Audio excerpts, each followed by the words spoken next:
Hello, my name is Joe Akai, and welcome to my lightning talk.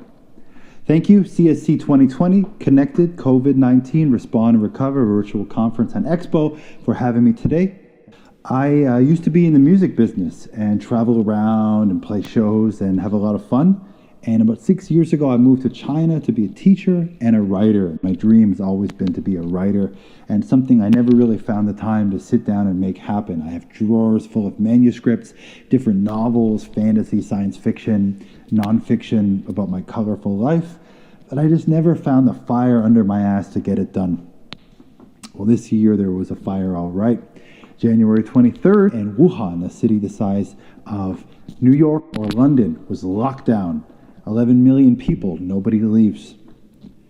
And by the next day it was 20 million people, and by a couple days later 60 million people, and I was 800 kilometers to the west. And there was a story that came out from a Hong Kong mathematical modeling that said my city of Chongqing was going to be the next epicenter of the virus. I was working with iChongqing, which is part of Chongqing Daily News, and I was interviewed by CTV Canada and asked to share my blog that I started writing with them. And I wrote this originally as a memoir. Eventually, I moved through various zones. A fear zone, where we see a lot of people hoarding toilet paper and other things they might not need, and being very angry and pointing fingers. We see it even in the media, even in world leaders sometimes, because it's a scary time. But as I moved past the fear zone into a place of learning, using MIT's free online pathology courses, YouTube is a wealth of information, Metacram, Dr. John Campbell, Dr. Chris Martenson, all the World Health Organization and CDC briefings I would watch every day. In fact, some sleepless, very stressful nights, I watched news all day and took notes for my editing and reporting for the news, and then my own blog, my own diary and thoughts that I shared every night.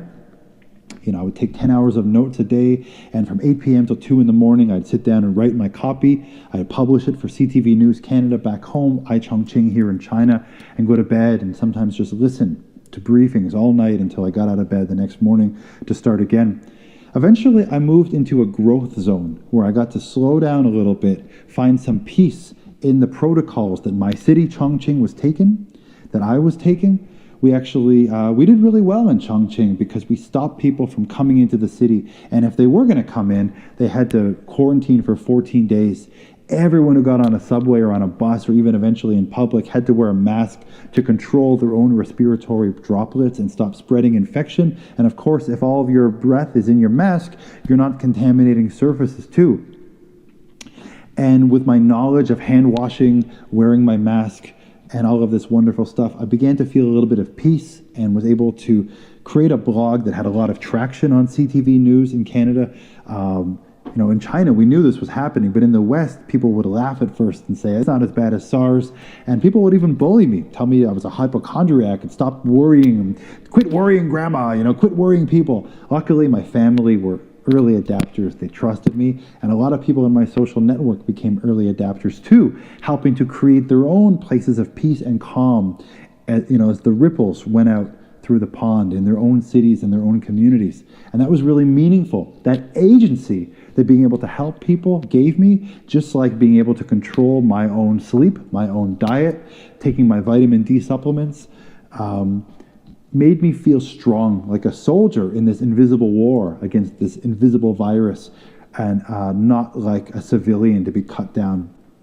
I took a masterclass with Chris Hadfield, and that was a wonderful thing that he said. Becoming an astronaut candidate meant so much to me because all of a sudden I thought, okay, I get it. When we were kids, the floor was lava, and you had to jump on the couch cushions and this kind of thing. Well, this is a new kind of game, whether it's washing your hands all the time, not touching your face, or wearing gloves and wearing even a modified do-it-yourself bandana, vacuum filter, mask. That's your spacesuit. Your home is a green zone, and when you go into the yellow of your airlock, into the red zone of the world, you take special precautions.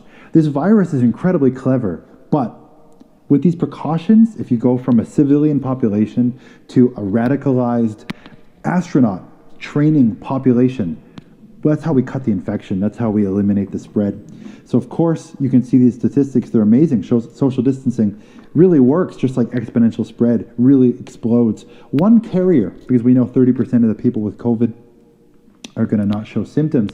We have to act like every one of us could be a carrier. One person going into the world can create 406 infected people in 30 days, and they would create thousands the next month. This is exponential growth.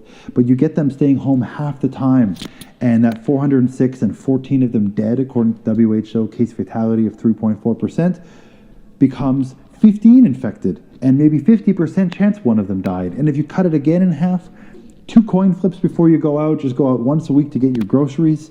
You have 2.5 infected from 406. You have a 1 in 8 chance someone will die from 14 dead for each person. Now you put a mask on those people, just like they did in the Czech Republic, in China, in South Korea, and you cut the spread. Anything we do before a pandemic will seem alarmist. Yeah, I got that a lot. Everything after will seem insufficient.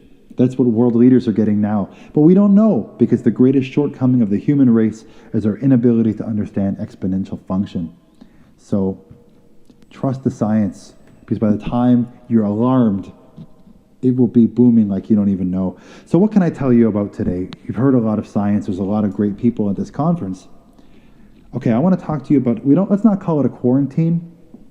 Let's call it cocooning. Those of us lucky enough to have safe homes and enough food, because let's come out of this better and stronger than we were before.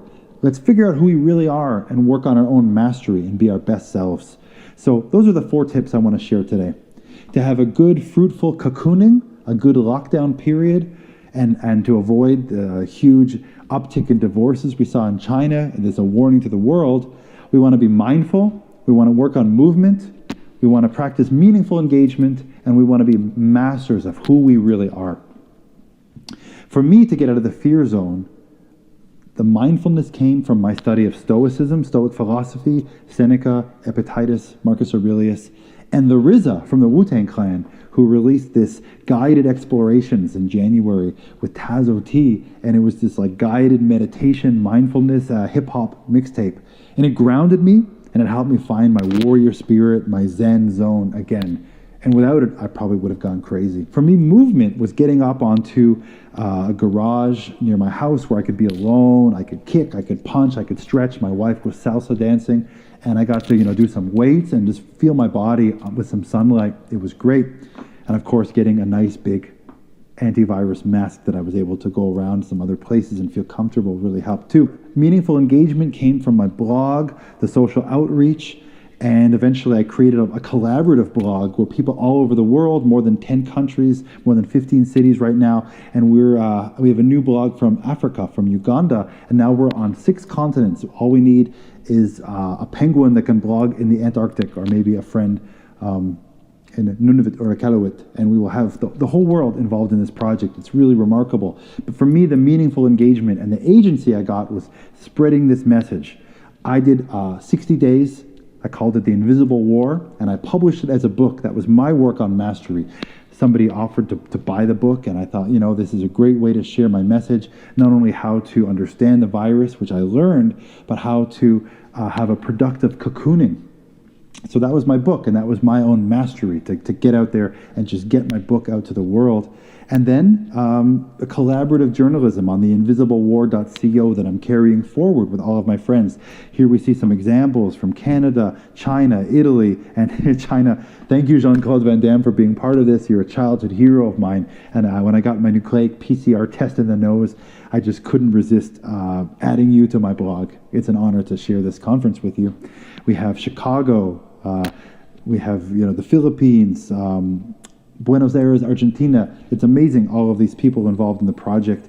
We see people disobeying these lockdown orders, and I think they need to do that to feel their own agency. And instead, I recommend that they help other people, because when you do that, we can see what we have in China right now, which is people going about their lives again. I had a picnic. I got my hair cut. We went to a tax office. And all of this was done. I have school starting again with some masks, with some procedures and precautions.